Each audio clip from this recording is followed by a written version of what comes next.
Mao na ni ato ang grape juice akong gipabukalan. So mas ni-enhance pa jud siya iyang kahumot kaysa dili bukalan.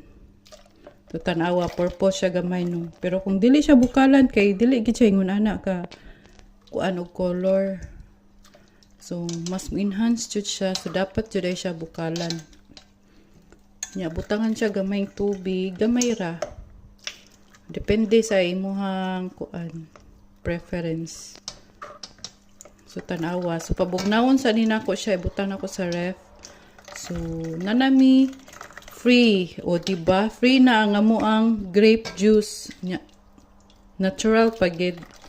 Walay pajud, walay preservatives pagid. Unsay pagid uy.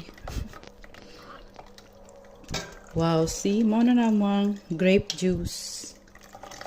Ka nice ani oy, nami ka galingong grape juice. Di namin magpalit. So gipilian din ako siya kana siya dili kayo siya purple. So gipilian ako siya. Daghan jud kay may grape juice. Ay grapes, grape juice. Daghan jud kay may grapes ba nangatagak na lang tus gawas. Kay duha man ni siya kapunuan sa grapes ang mga kuan na sa garden. So ako na lang siya gihimong juice no kay tungod sa kadaghan ba pulaan di na ganahan manglingi. Nya bitaw gwa diha magpangita. Ini sakit sa tao.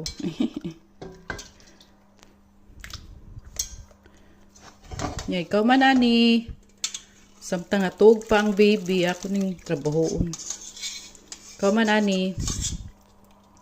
Pabugnawon gamay butang sa ref di na nami juice para unya panihapon.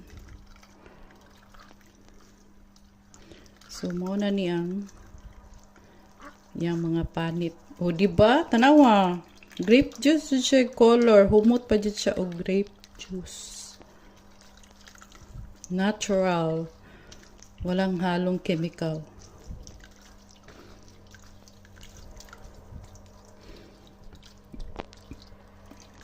So, see you later. Muna niya itong grape juice. Pabugnaon sa nato kajot. Butang sa ref.